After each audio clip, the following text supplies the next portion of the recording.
आज हम बात करेंगे बिहार के उस जिले की जहां रंगदारी न देने की कीमत एक बेगुनाह को अपनी जान देकर चुकानी पड़ी। क्या बिहार में अब मोमोज बेचकर अपना पेट पालना भी गुनाह हो गया है? क्या अपराधियों के लिए किसी की जान लेना इतना सस्ता हो गया है कि वे सरेआम गोलियां बरसा रहे हैं?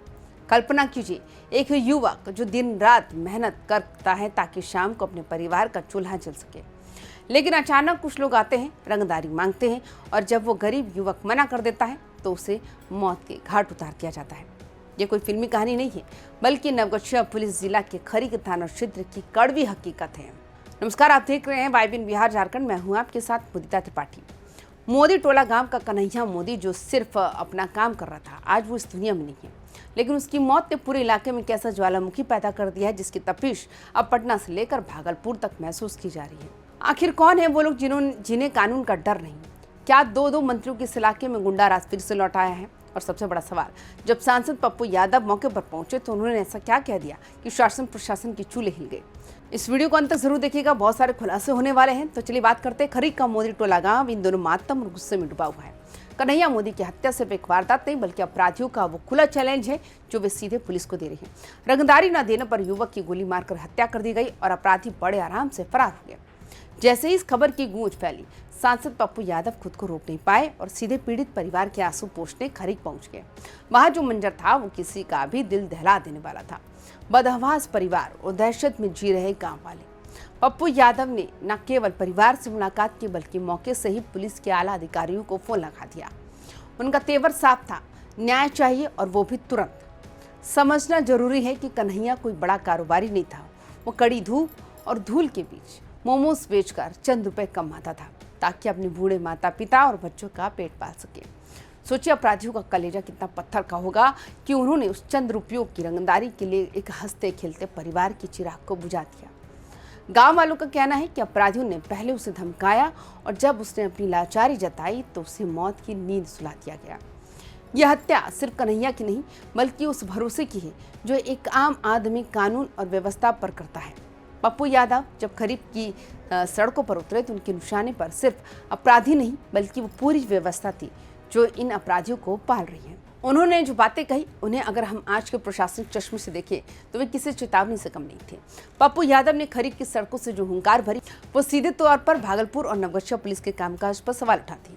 उन्होंने साफ लफ्जों में कहा कि जब इलाके से दो मंत्री आते हैं, फिर भी सरेआम में गरीब की जान ले ली जाए तो ये शर्मनाक है। क्या पुलिस का इंटेलिजेंस नेटवर्क इतना कमजोर हो गया है कि रंगदारी मांगने वालों की भनक तक नहीं लगती? सांसद ने यहाँ तक कह दिया, पुलिस केवल फाइलें भरने में जुटी रहती है, लेकिन जबकि अपराधी सड़कों पर तांडव मचा रहे हैं। उन्होंने चेतावनी दी है, अगर अपराधियों को राजनीतिक पनाह मिलना बंद नहीं हुई तो खरीक का हर घर खौफ के साए में रहेगा। पप्पू यादव के तेवरों को आप इन कड़े शब्दों से समझ सकते हैं। उन्होंने क्या कहा कि इलाके में दो मंत्री बैठे हैं, लेकिन कानून व्यवस्था का जनाजा निकल चुका है। अपराधियों का मनोबल इतना बढ़ गया है कि वे खुलेआम धमकियां दे रहे हैं और मासूमों का खून बहा रहे हैं। ऐसे दरिंदों के लिए कोई जेल या कोर्ट नहीं होनी चाहिए, इनका तो 2 मिनट में एनकाउंटर कर देना चाहिए। जब तक अपराधियों को राजनीतिक और जातीय संरक्षण मिलता रहेगा, तब तक खरीक का गरीब और मध्यम वर्ग ऐसे ही डर के साए में जीने को मजबूर रहेगा। पप्पू यादव ने यहाँ तक कह दिया कि बिहार में आज गरीब सबसे ज्यादा सुरक्षित है, चाहे वो मोमोज बेचने वाला युवक हो, किसी गरीब परिवार का बच्चा हो या मासूम बच्चों के साथ होने वाली दरिंदगी। हर जगह गरीब ही पीसा जा रहा है। सांसद ने अपनी बातचीत में उन नेताओं को भी आड़े हाथों लिया जो सिर्फ चुनाव के समय जाति और धर्म का कार्ड खेलते हैं। बात यह है कि जब कोई बड़ी वारदात होती है तो ये जाति मसीहा गायब क्यों होते हैं? खरीक की घटना पर पप्पू यादव का ये स्टैंड कि वे आईजी से मिलकर स्पीडी ट्रायल की मांग करते हैं, ये बताता है कि अब मामला शांत होने वाला नहीं है। नवगछिया और खरीक का इलाका अपराधियों के लिए सेफ हेवन बनता जा रहा है। अगर रंगदारी जैसे छोटे विवादों पर सरेआम हत्याएं होने लगेंगी तो आम आदमी कारोबार कैसे करेगा? पप्पू यादव का ये दौरा केवल संवेदना व्यक्त करना नहीं था, बल्कि सोई हुई पुलिस को जगाने की भी एक कोशिश थी। सांसद पप्पू यादव ने भागलपुर आईजी से मुलाकात की बात करते हुए स्पीड ट्रायल का जो मुद्दा उठाया वो बेहद अहम है। उनका मानना है कि जब तक सजा मिलने में सालों लगेंगे, तब तक अपराधियों के मन से डर खत्म नहीं होगा। उन्होंने हालिया घटनाओं का जिक्र करते हुए कहा कि चाहे वो मासूम बच्चे से दरिंदगी का मामला हो या किसी बच्चे की हत्या, अपराधियों के हौसले बुलंद हैं, क्योंकि उन्हें लगता है कि वे कानून की पकड़ से दूर रहेंगे। खरीक बाजार के दुकानदारों में इस घटना के बाद भारी रोष है। लोगों का कहना है कि अगर आज एक मोमोज बेचने वालों को मारा गया है तो कल निशाना कोई और भी हो सकता है। ये रंगदारी का दिमाग पूरे नवगछिया की व्यापार को खोखला कर रहा है। खरीद की ये घटना बिहार की कानून व्यवस्था पर एक बहुत बड़ा सवालिया निशान है। क्या मंत्रियों के रसूख वाले इलाके में भी अपराधी बेखौफ रहेंगे?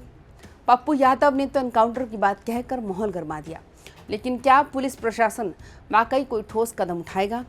कन्हैया मोदी तो चला गया, लेकिन उसके पीछे छूटा परिवार आज इंसाफ की भीख मांग रहा है। अब देखना यह है कि पप्पू यादव के हस्तक्षेप के बाद क्या अपराधियों की धरपकड़ तेज होगी या फिर ये मामला भी फाइलों में दबकर रह जाएगा। तो आपको क्या लगता है, क्या बिहार में वाकई अपराधियों को राजनीतिक संरक्षण मिल रहा है? अपनी राय कमेंट बॉक्स में जरूर बताएं।